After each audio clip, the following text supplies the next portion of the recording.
Hello and welcome to the Luv Doc podcast with hosts Waldo Wachewski and Ophelia Brewski.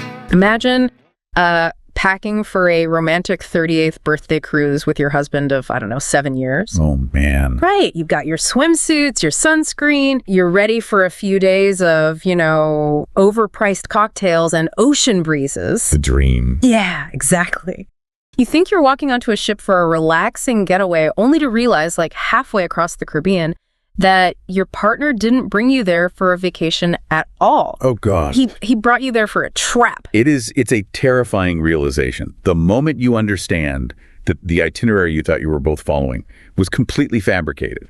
Right. And you are actually miles from home, isolated, and you're playing a supporting role in someone else's secret agenda. Yeah, and that profound disconnect is the mission for our Luv Doc. Right, the Luv Doc. Yeah, and we have this single, highly detailed letter from a 38-year-old woman who signs off as the lady with a swinger husband. Wow. Yeah.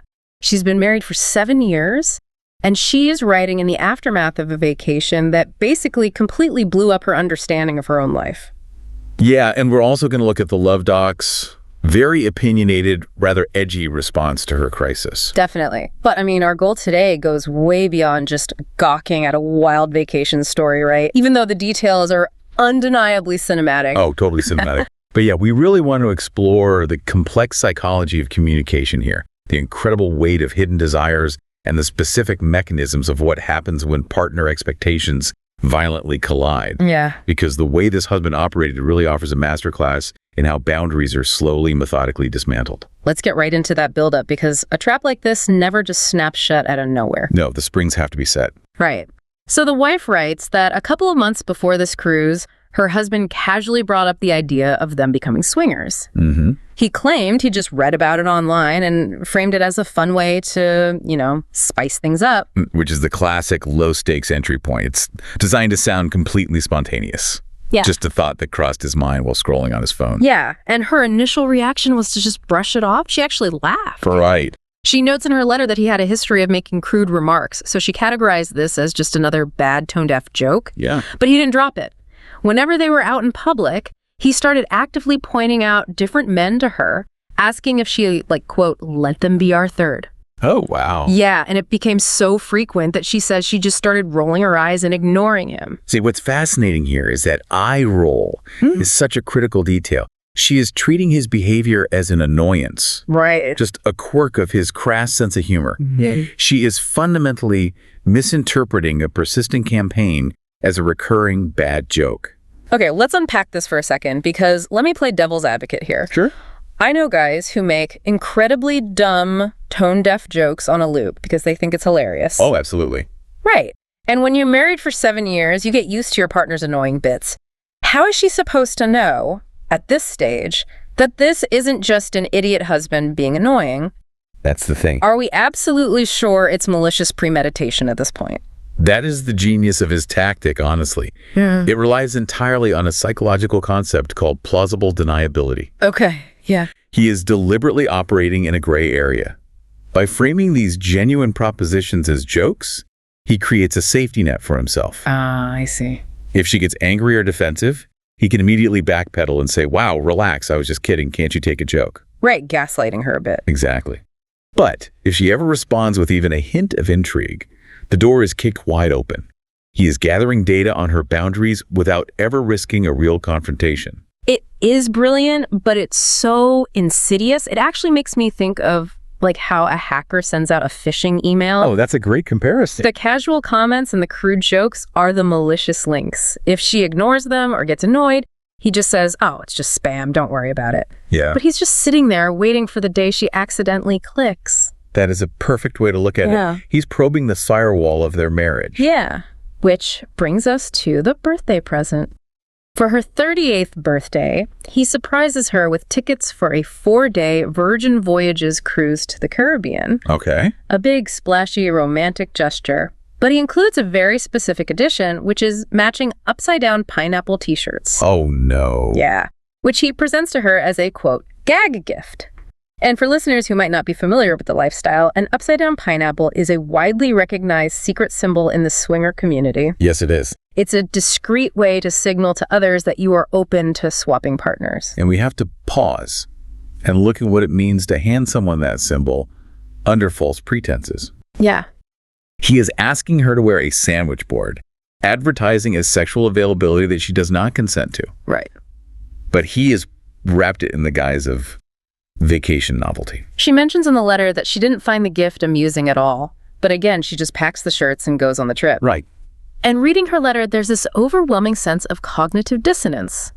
She writes, "Personally, I thought our sex life was normal, maybe a bit vanilla, but what you expect for two 30-somethings. Mm-hmm. She is so deeply insulated by this false sense of security. She genuinely believes they are living a standard, quiet, suburban-style marriage." And what's fascinating here is that assumption is exactly the psychological state he needed her to be in for what happens next. Wow. She thought those pineapple shirts were just a bad punchline to a joke she was tired of hearing. He saw them as their team uniform.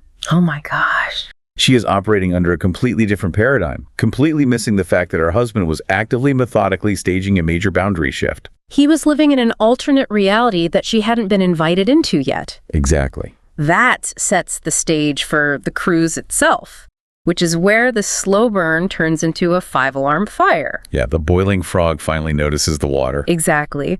According to her, the first 2 days of the vacation were fantastic. The weather is great, the drinks are flowing, and her husband is being, in her exact words, abnormally sweet. She chalks this up to vacation bliss, the joy of just getting away from normal life. Right. But from a behavioral standpoint, he is establishing a baseline of extreme comfort. Oh, interesting. He's buttering her up, making her feel cherished and safe. It lowers her defenses entirely. So she's relaxed, she's happy. Then comes night 3. Here we go. They're hanging out in the ship's nightclub, having some drinks. Over the music, he suddenly gets nostalgic. He starts talking about how spontaneous and free they used to be when they were younger. She laughs and points out the obvious, hey, we're on a luxury ship in the Caribbean right now. We're pretty free. Right, which makes sense. But he corrects her. He says he meant sexually spontaneous. She's taken aback and tries to ask what he means by that, but before they can get into it, he abruptly stands up and says he has to go to the bathroom. Leaving her sitting alone at a table in a loud, crowded nightclub. Yeah.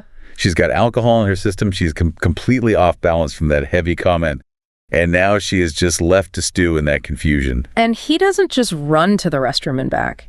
He is gone for half an hour. Wow. 30 full minutes. And when he finally emerges from the crowd and comes back to their table, he is not alone. No, he's not. He walks up with a stranger, a guy the wife vividly describes in her letter as a husky lumberjack-looking guy. Yeah. The husband just casually introduces them. He takes the private, intimate sanctuary of their couple's vacation and drops a live grenade right into the middle of it. Okay, let's unpack this because the wife's immediate reaction is to flee. Rightfully so.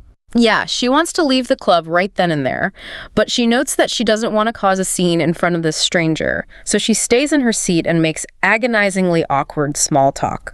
Yeah. She mentions that the lumberjack is looking at them both, very strangely. Awkward. Yeah. Finally, her husband leans in, pulls her aside, and asks the question this entire trip was building toward. Would she be willing to invite this lumberjack back to their cabin to try something new? And the trap finally snaps shut. She completely panics. She tells him absolutely not. She demands to know why he would even want that. Right. Instead of backing down, he gets defensive. He starts complaining that they've lost their spark and that he just wants more excitement in their marriage. Unbelievable. She is so devastated and furious that she storms out of the club, goes back to the cabin, and locks him out.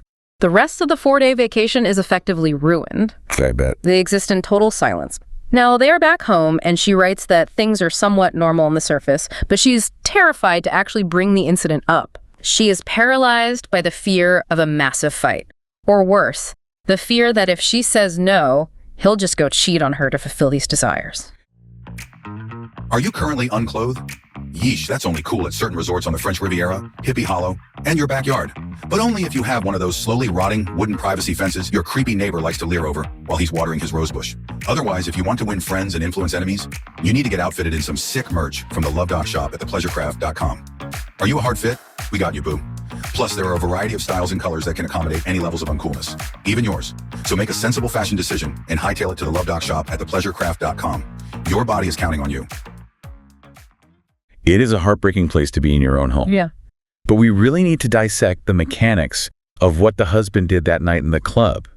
Because calling it a jerk move doesn't even begin to cover the level of manipulation at play. I couldn't agree more. If we look closely at the variables of that nightclub ambush, it is a masterclass in engineered pressure. Absolutely. They are miles out in the ocean, away from her support system. He waits until they've been drinking. He butters her up for 2 days so she feels indebted to his good mood.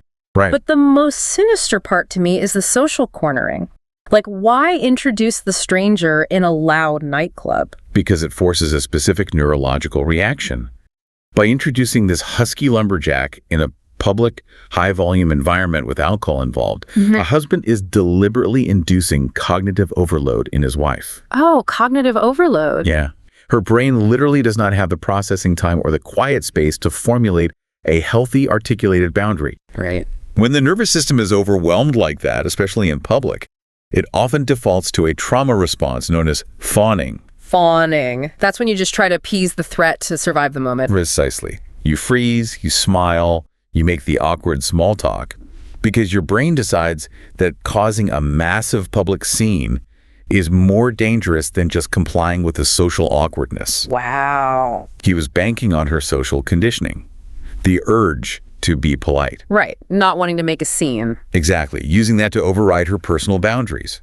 He stripped away her agency. Yeah. A healthy exploration of any new sexual fantasy requires absolute, enthusiastic consent and a foundation of total safety.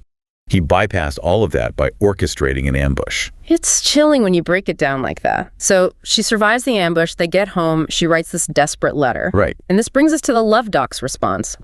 The Luv Doc has a very distinct, highly opinionated brand of advice. Very opinionated. Yeah. And he notices a massive detail in her letter that she seemed to completely gloss over in her panic. When a relationship reaches this level of miscommunication, how does an outside observer even begin to untangle it? That's exactly what the Luv Doc tries to do, but yeah, he notices this detail. It is a fascinating pivot. Yeah. Usually when relationship columns get letters about a partner trying to force an open relationship, it involves a man trying to convince his wife to bring another woman into the bedroom. Right. It's a very common, almost cliche trope. But the Luv Doc points out the obvious twist here. The husband specifically went out, disappeared into a cruise ship for 30 minutes, and recruited a man. And a very specific aesthetic of a man at that. Exactly. The Luv Doc brings some pretty intense, edgy humor into his response here. He points out how statistically bizarre it is to even locate a Husky Lumberjack wandering around a Caribbean cruise ship. It's hilarious. Right. He paints this incredibly vivid picture for his readers, writing that the best he can imagine is someone who vaguely resembles the football player Travis Kelce, but wandering around in flip-flops, cargo shorts, and a Hawaiian shirt. He dubs it a, quote, tropical bear vibe. He really leans into the visual absurdity of it. So in the text, after describing this tropical bear vibe, the Luv Doc explicitly states that a lumberjack on a cruise gave off, quote, sort of a Boogaloo Boys vibe as well. Right. For context, the Boogaloo Boys are a far-right extremist movement whose members are famously known for wearing Hawaiian shirts at protests. The Luv Doc then follows that up by writing, quote, hopefully your husband isn't a white supremacist, but history has shown conclusively that white dudes ruin everything, end quote. It is a genuinely jarring thing to read in the middle of a marriage advice column. It almost gives you whiplash. It really does. Well, once you move past his political commentary, here's where it gets really interesting. Oh, yeah. The Luv Doc zeroes in on a psychological concept that is crucial to this couple's survival. Right. The concept of preferences. Yes. He uses his own personal attractions as a counterexample to validate the wife. Yeah, he jokes that, thankfully for him, some women like their men hairless as a manatee. Good imagery there. Yeah, he actually throws out the term twink, which is slang for a younger, slim, hairless gay man to serve as the total opposite of the Husky Lumberjack. Right, the complete polar opposite. He is pointing out that human attraction is incredibly varied, and not everyone is into that bear vibe. But his deeper, more important point is that not everyone is into swinging at all, regardless of what the recruited third party looks like. Exactly. He completely validates the wife. He tells her it is absolutely clear she isn't into Husky Lumberjacks. She isn't into swinging, and she has every right in the world to own that boundary. Which brings us to the core of the Luv Doc advice. Okay. He tells this woman that she has to look past the initial shock and panic of the nightclub ambush.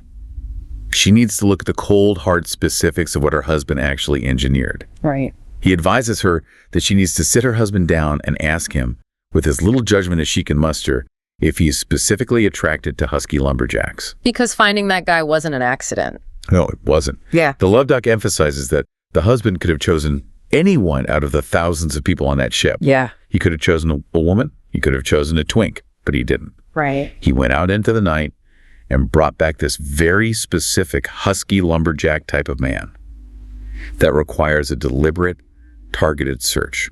And I think this is where the biggest realization happens. Oh, yeah. It's about the logistics of the betrayal. Yes. The Luv Doc asks a question that frankly blew my mind. How exactly was this guy recruited? Such a good question. Right? I mean, are we really supposed to believe that the husband just walked into the men's restroom on deck 4, struck up a super awkward conversation while washing his hands, and just got incredibly lucky that the guy standing next to him was both a Husky Lumberjack and willing to join a married couple? The statistical probability of that happening organically in 30 minutes is almost zero. Almost zero. Which leads to the much heavier, much darker possibility. Yeah. Was this lumberjack part of a premeditated plan? Mm-hmm. The Luv Doc forces the wife to consider the logistics. Yeah. Had her husband been communicating with this man on a hookup app for weeks before the cruise? Did they coordinate the ship and the sailing dates? Wow. Did the husband buy those matching upside-down pineapple shirts knowing exactly who he was going to meet in the Caribbean? Oh my God. When you frame it like that, the betrayal isn't just the fact that he brought a guy to the table. Right. The betrayal is the admin. The admin. It's the spreadsheets, the scheduling, the apps. It means the gag gift wasn't just a bad joke. It was literally a costume for a play he had been writing and casting for months. Exactly. We tend to think of infidelity or boundary breaking as these sudden crimes of passion, a moment of weakness. Right. But more often than not, it is an administrative process. Yeah. And that is the harsh, undeniable truth the Luv Doc delivers to this woman. He writes, "This is the man you married." So what does this all mean? The toothpaste is out of the tube. She can't put it back. If we connect this to the bigger picture, she cannot go back to believing they have a vanilla suburban sex life. No. If her husband has these specific desires, whether it's an underlying attraction to men, a compulsion for the swinger lifestyle, or a need to orchestrate group encounters, ignoring his desires is going to destroy them. She has to confront it, even if it causes the apocalyptic argument she is so terrified of having. She must. Because the silence she is maintaining right now in her house, that isn't peace. It's just a ceasefire. Just a ceasefire. She is just sitting in the trenches, waiting for him to launch the next attack on her boundaries. And this raises an important question for anyone listening, even if you aren't dealing with anything nearly this extreme. Right. How often do we avoid these super awkward conversations in our own relationships just to maintain a superficial peace? Oh, all the time. Right. How many everyday microaggressions or boundary pushes do we laugh off as just a joke? Because we know deep down that acknowledging the truth means admitting the foundation of the relationship is cracking. That hits incredibly close to home. We settle for somewhat normal because the alternative, facing the very real possibility that your partner wants a fundamentally different life than you do, is terrifying. It is terrifying. Acknowledging that means you have to burn the map you thought you were both following. And rebuilding a map from scratch takes a monumental amount of work. And that, assuming you even want to travel to the same destination as them anymore. It is a staggering amount of emotional labor. Totally. Just to quickly recap the psychological journey we've been on today. We started with a wife who, due to the conditioning of a 7-year marriage, misinterpreted a persistent campaign of boundary pushing as just her husband being an idiot. Right. We watched how a pair of symbolic pineapple t-shirts acted as a Trojan horse. We unpacked the sinister mechanics of social cornering and cognitive overload during that nightclub ambush. And finally, we looked at the Luv Doc's mandate that the wife can no longer hide from the administrative reality of her husband's desires. It is a stark, brutal reminder that you cannot unilaterally script a relationship. Both people have to be holding the same script, reading the same lines. Which leaves us with a final lingering thought to mull over as we wrap up. Okay. When a partner secretly plots a major boundary shift for months, Right. when they buy the symbolic uniforms, when they lay the groundwork with jokes, and when they actively scout and schedule a stranger on a vacation, what is the real threat to the marriage? Is it the physical act they wanted to commit in that cabin?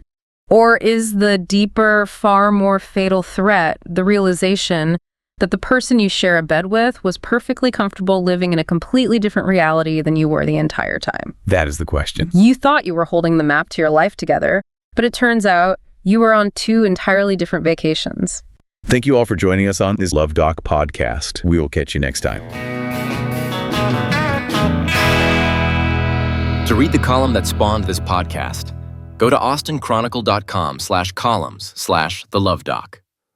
There are probably worse things to do with your time, right?